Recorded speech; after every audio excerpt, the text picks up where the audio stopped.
সকালবেলা ঘুম থেকে উঠে যখন ছাদে এলাম দেখলাম ঠাকুমা কিছু একটা করছে, জিজ্ঞাসা করায় কিছু বললো না, তাই কাছে এসে বুঝলাম ঠাকুমা বড়ি দিচ্ছে।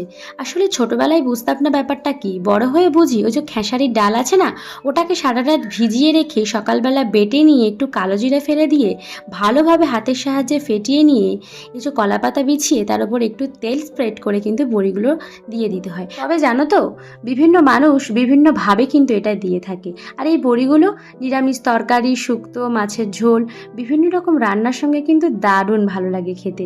যখন ছোট ছিলাম খুব কাঁদতাম বড়ি দেবো বলে, আসলে পারতাম না তো। আর এখন পারি, শিখে গেছি, কিন্তু দেখো সময় নেই। এই যে বসে আছি এক্ষুনি, একটু পরেই পড়াতে চলে যাব।